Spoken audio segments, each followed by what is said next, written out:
Manila. And yes, kailangan nyo magmadali dahil alam nyo ba na hanggang ngayon November na lang raw ang season ng prutas na ito. Kaya naman bago pa ako maubusan, katulad ni Corina Sanchez, napadayo na rin ako dito para tikman ang kakaiba, sulit at sobrang healthy na dragon fruit juice. At yun nga guys, dito tayo ngayon sa may Quiapo, Manila at ngayong araw nga hanapin natin yung sikat na nagtitinda ng fruit shake dito sa may Quiapo. Kasi narinig ko na dinarayo daw talaga ang fruit shake stand na ito dahil 100% na prutas ang kanilang ginagawa, walang powder, lahat natural. So, kaya hanapin natin at tikman natin ito. At ayun nga, bali ito nga pala ang legendary fruit stand ni Aling Meme na matatagpuan lamang sa Hidalgo Street, Plaza Miranda, Quiapo, Manila. Madali nyo nga lamang ito makikita dahil sa may tapat lamang sila mismo ng simbahan ng Toong Nazareno at sobrang legendary naman talaga ng fruit juice stand na ito.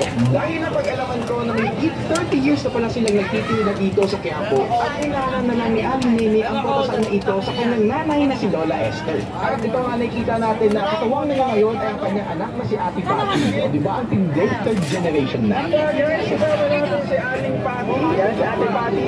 Yan, tatanungin ko lang, ma'am, bakit po kaya madaming bumibili dito sa Dragon Fruit Puli ang Ma'am Aileen? Mura sa masarap. O mga guys, kasi rin kanyang manyan. Natural talaga, walang powder.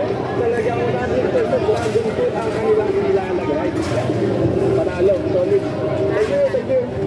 So yun nga guys, dito tayo ngayon sa may Quiapo, Manila. Tapos ito nga tayo ng fruit juice dahil mas nakakamura daw yung mga tao dito. For only 25 pesos kasi ay maaari nyo itong matikman at kung malaki naman ay 50 pesos ang halaga nito. When it comes to taste, masasabi ko na nasarapan po talaga ako. Very milky dahil sa gatas at very subtle yung sweetness dahil sa dragon fruit. Kung first time nyo nga makakatikim nito ay baka manibago kayo dahil medyo exotic ang kanyang lasa. Sobrang kakaiba kasi ng kanyang texture sa mga prutas na madalas nating natitikman.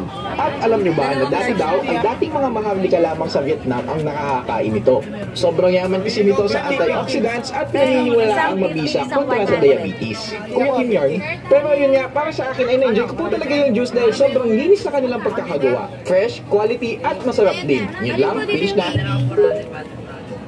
Isa na lang, dalawa muna. Kumbaga sa pasugod daw sa Quiapo para dayuhin na tikman itong napapanahon, sikat na sikat ang talaga namang pinagkaguluhang dragon fruit juice dito sa Quiapo, Manila. Yes, kailangan nyo nga magmadali dahil alam nyo ba na hanggang ngayong November na lang raw ang season ng prutas na ito.